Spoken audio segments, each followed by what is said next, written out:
What's up, guys? Happy Halloween. Today we're going to be talking about the Toronto Maple Leafs. And obviously, my costume's inspired by the general manager of the Toronto Maple Leafs, Kyle Dubas, who's currently on the hot seat. So, what would I do if I'm Kyle Dubas? Well, today, guys, you're going to hear my thoughts and you're going to hear Lucas' thoughts. It would have been awesome if you dressed up as Sheldon Keefe, but, I guess you didn't have the proper costume attire.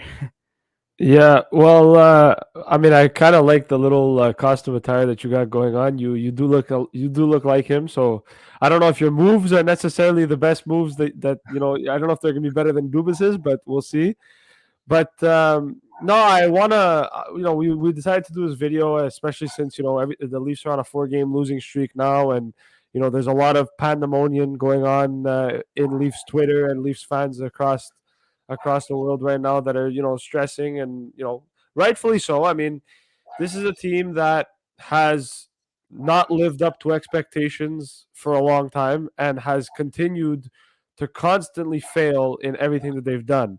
And I think that they're at a point now, and I think fans are at a point now where it's like, okay, we're fed up with this shit now. And I understand the crit. I know we're gonna just jump straight into it, but basically, like, I understand the criticisms of Sheldon Keefe and people going around saying Sheldon Keefe needs to be fired. I'm gonna be completely honest with you.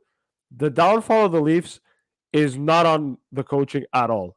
This is on far beyond coaching. This is on the players, and this is 100% on the players and nothing else. Like, people blaming Sheldon Keefe for the Leafs' downfall is just outright pathetic, in my opinion, because it's not on him. It really is not. When Austin Matthews has 3 goals to start the year, and Mitch Marner's giving the puck away and playing like he doesn't care, and William Nylander's giving the puck away and playing like he doesn't care, that's not coaching. That's your players not living up to expectations. So that's how I see it. Look, since I'm playing the role of Dubas and I'm also Christopher on this podcast, my opinion matters. So, look, honestly, in terms of the whole coaching staff, and what you're gonna do with the coaching staff moving forward, I was proud of Sheldon Keefe for like standing up and calling out his players, and then a couple of days later, he has to take back what he says because some players were hurt by it.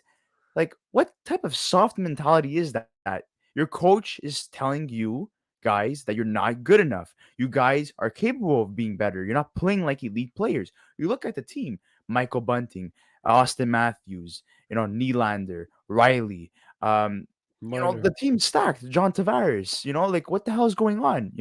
They've had the same core since like 2015, if I'm not mistaken, 2016, right? So Yep. it's a couple years now, and this team still has yet to pass the first round. But the fact that they're struggling in the regular season, they lost against the Ducks, they lost against the Habs, they lost against They Arizona.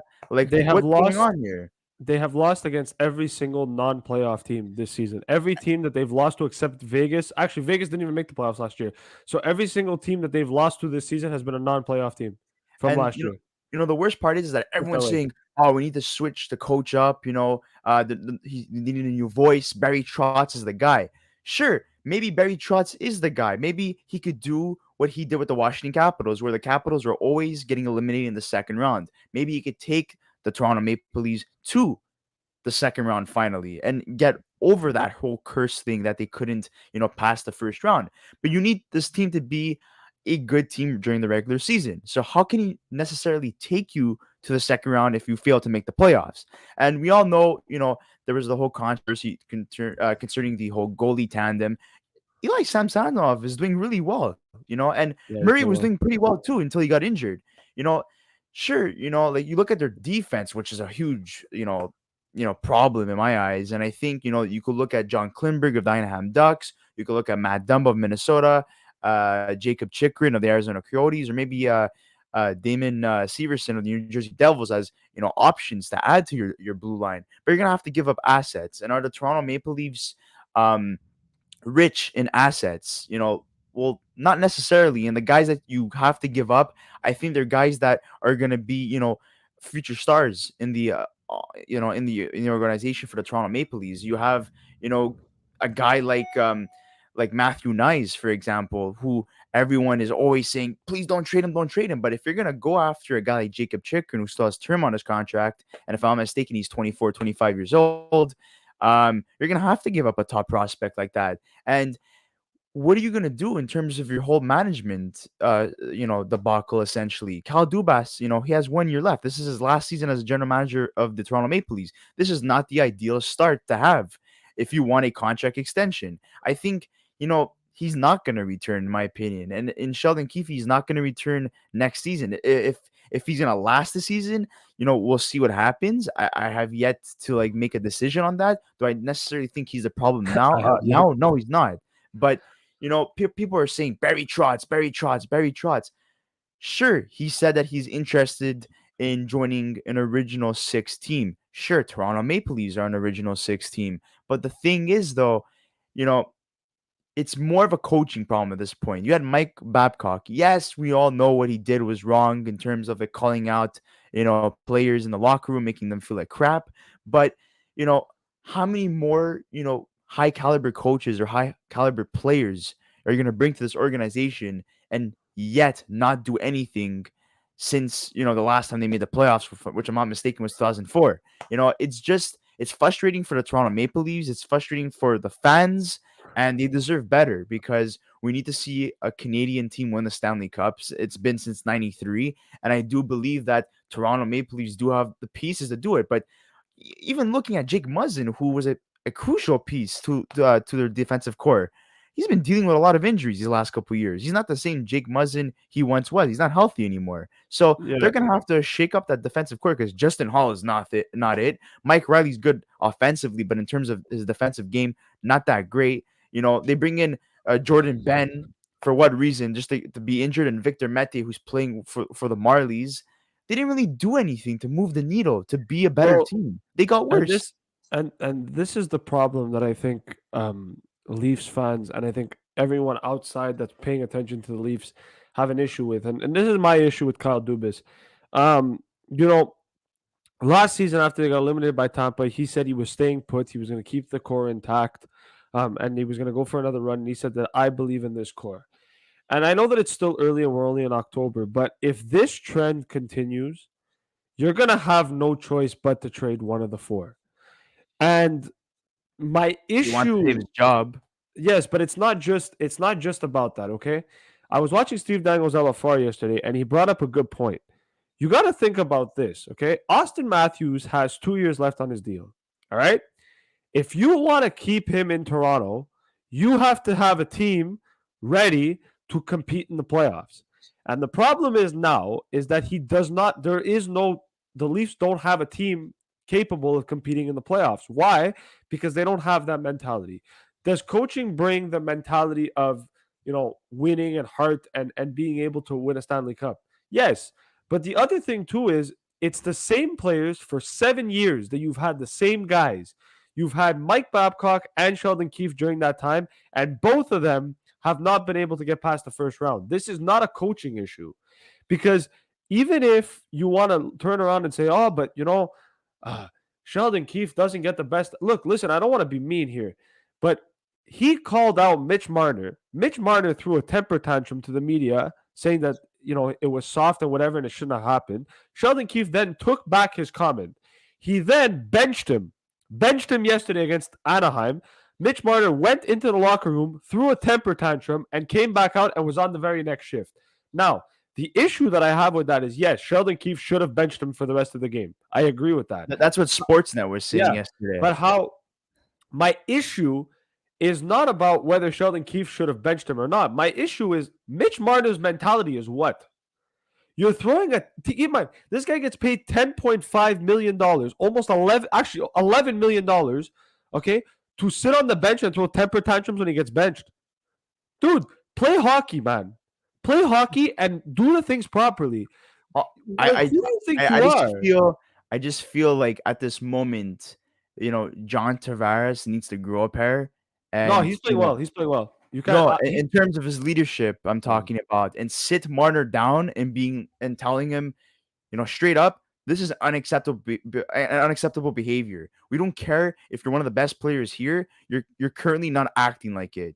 You're supposed to be a role model for some of the younger players like Nick Robertson, for example. And right now, you're not showing that.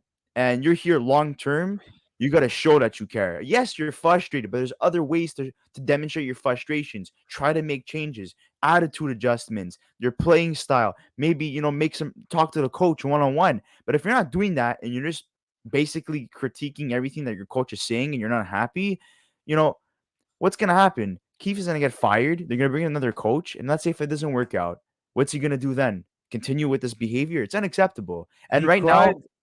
He I cried when feel like it's Babcock called him plaguing. out, I and he feel like it's cried. plaguing the locker room. And that shows the weak mentality that Toronto currently has in the locker room. And maybe that's why they have this mental block once they get to the first round and they're not able to execute and finally, defeat a team and advance to the second round. Maybe that's, we're starting to see a lot of that. We speculated, but now we're starting to see it, that these players cannot handle losses. They cannot handle slumps. I They could. think I think the issue is not more so they can't handle it. The problem is that I think they've accepted it.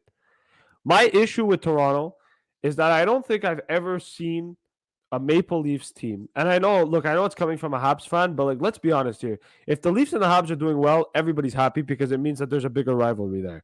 So, yes, Habs fans probably laugh when the Leafs go on their downfall, but let's be honest, if these two teams were successful, it would be really fun to have them around them playing each other. That's besides the point. The point that I'm trying to make here is this. To me, I look at the Toronto Maple Leafs as a bunch of soft little children, to be honest. And the reason I say that is because let's be honest here, William Nylander does not try on the ice. Mitch Marner does not try on the ice. Austin Matthews tries when he feels like it. The problem is that you've got so much talent on this team. Toronto, I think on paper, probably has has the most talent in the NHL, if not top 5 guaranteed. And this team plays like they're a bunch of peewee kids that have never touched a puck before. It does not make any sense. And it's Okay, frustrating as what we're trying it's to say, Toronto fans, is that we're not crapping on them. We're just disappointed. We're disappointed as no, I Canadian am crapping viewers. on them. I'm And crapping. well, in my retrospect, my opinion is that, yeah, I'm just disappointed because their talent is there, but they're not playing like it. They have what it takes to be one of the best teams in the league, and they're not playing like it. So I it's frustration essentially that's building up, especially within their fan base. Dude, I don't want to. I know that we're gonna like talk about potential assets that they can get. This is, I think, like I'll be honest with you. I don't care who they get or what they do. They can go get Chychrun. They can go get if they don't trade one of the 4 core, they're not going anywhere. That's my Look, honest opinion. My honest opinion is Nylander and Marner have to get traded. That's look, my honest opinion. And the reason why it's my honest opinion is because I think that those are the two guys that are probably the biggest problem on the Leafs. And I think in my opinion personally, if you have to trade one, you trade Marner. And I know Matthew's not going to be happy about it, but that I think should be a statement to say, listen, you don't want to you don't want to play hockey. You want to throw temper tantrums. You want to be a crybaby. Look, we'll trade you to where you want to go and trade you to a contender, and we'll build a team with a better mentality. Because at the end of the day, that's what it is, man. It's all about mentality. It's about, do you want it or do you not want it? And I'm sorry, I watch hockey and I watch the Leafs play sometimes, and I'm like, these guys don't want it. They really do not want it. They do not care, and it's crazy to me how they don't care. look. I've never seen anything like it. The reason why they have about $6.7 million in cap space is because Jordy Ben is on LTIR. You have Jake Muzzin, you have Matt Murray, and you have Timothy Liljegren as well. So they could make some moves right now because they have the cap space. Problem is that once these players come back, then you're gonna have to make some decisions. But what Luca's referring to is that you're not trading a player because they're not performing. Essentially, you're trading them because of the attitude. The attitude's not there. There has to be an adjustment. There has to be a shakeup to kind of send a message to the whole locker room, essentially. And I know there has been It's a message. I know there has been people saying like, "Oh, let's bring in guys like Bo Horvat. Let's bring in a guy like Patty Kane."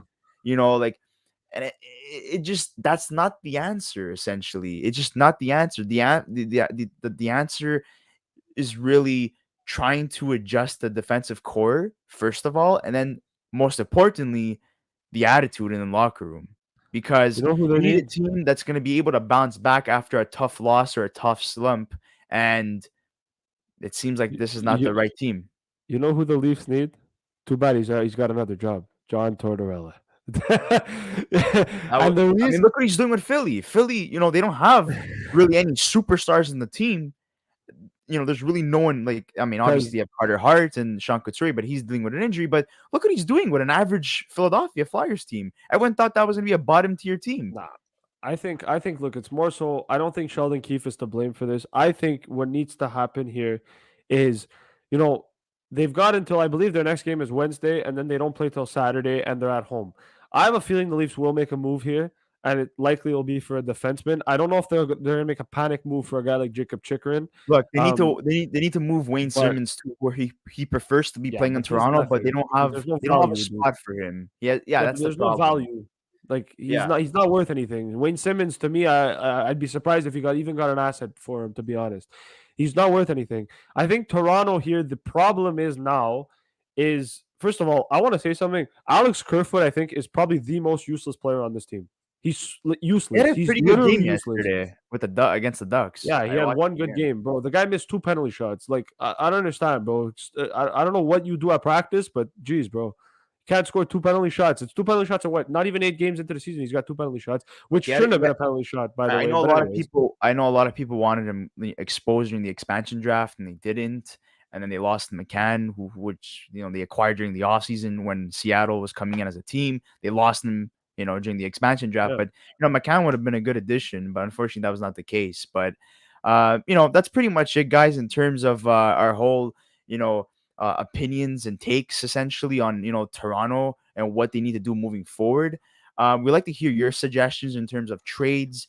What's the problem? Is it an attitude problem? Is it the defense, their goaltending, their offense? Let us know in the comment section below. And we want to hear your frustrations, Toronto fans. What's the thing that's bothering you the most? And what is your biggest desire? What do you want to see from this team moving forward? And do you think that this team will prevail, bounce back, and make the playoffs? And if they do, yeah, they where are they will. gonna finish?